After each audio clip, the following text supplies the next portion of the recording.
Hi everyone, thank you for clicking on this video. I recently went out and got myself this green Lifetime 1917 notebook after discovering there's this whole bullet journal community, and I was so excited to start mine.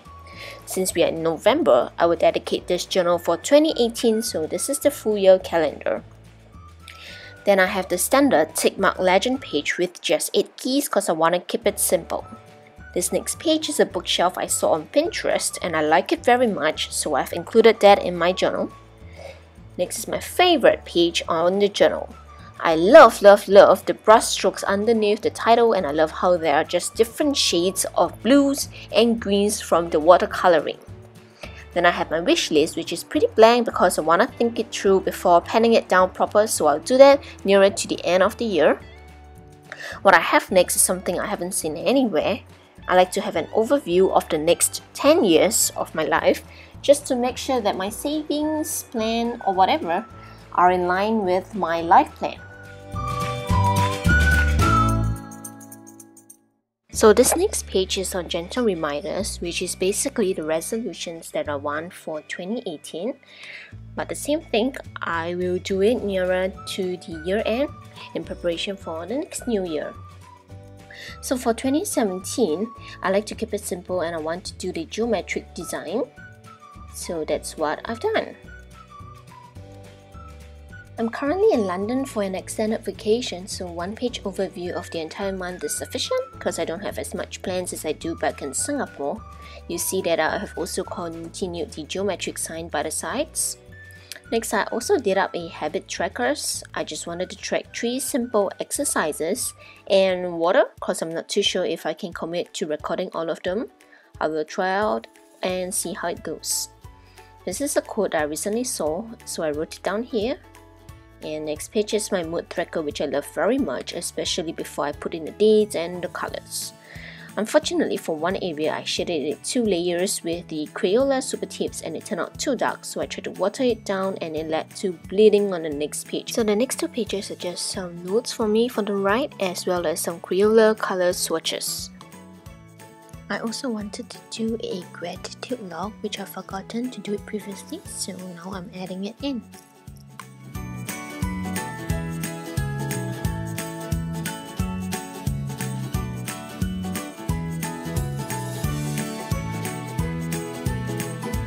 On the Crayola swatching, I did it because the pens do not have any indication on the corresponding color that came with the packaging, so I labeled the pens according to my swatched list for easy future references on any coloring that I do. And when I first started this bullet journaling, I also did a test text page at the back of the notebook. I wanted to see which of the marker or pens are waterproof or whether they bleed or ghost, so that's what this page is all about.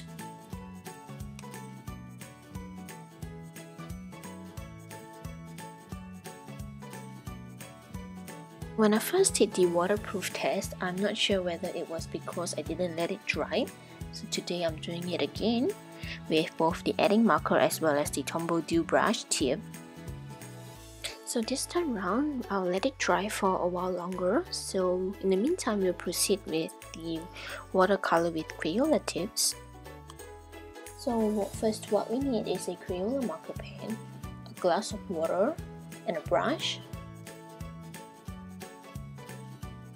So from my previous experience, this Faber-Castell pen is waterproof, so I'll use that to draw.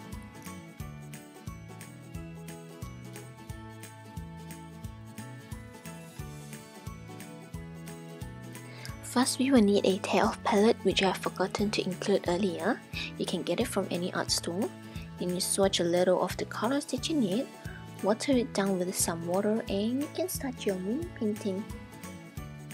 I think that these Crayola super tip markers are great if you do not want to invest in a wide range of Tombow markers just yet, because I understand that they are a little steeply priced. So these Crayola super tips are really affordable substitutes. They do not bleed if you use a reasonable amount of water, and the colors are not as strong as using the markers straight from the pen. I like how the colors are more pale after adding water. So personally, I found this a really good solution for myself, and I hope that you find it useful as well.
So let's go back to our two markers, adding marker as well as the Tombow brush. I think they have been reasonably dried by now.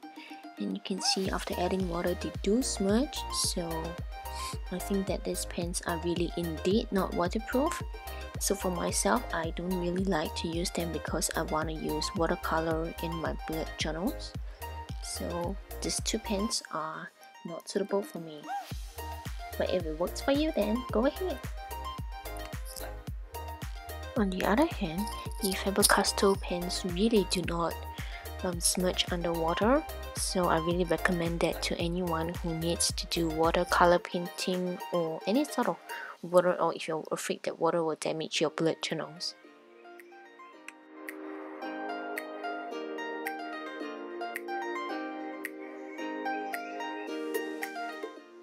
Not sure if you have seen how my annual calendar is actually not too straight. So what I found really helpful was this piece of grid paper that Leuchtturm actually provided with this plain notebook. It also come with line.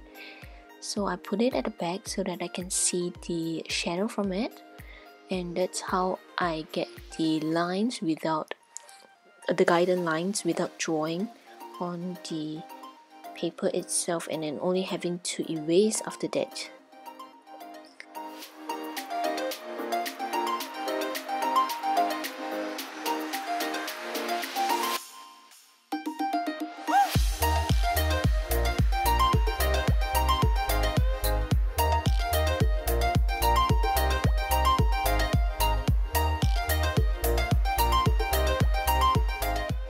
You can see how straight I am able to achieve my any writings with the grid at the back.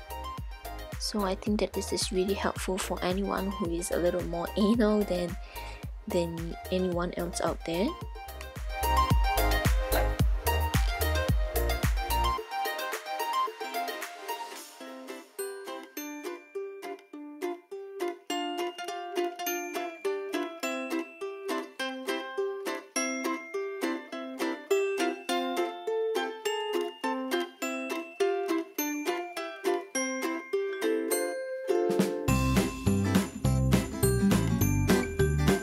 So I think this concludes my little sharing and I hope that you have enjoyed it. Thank you for watching. See you again.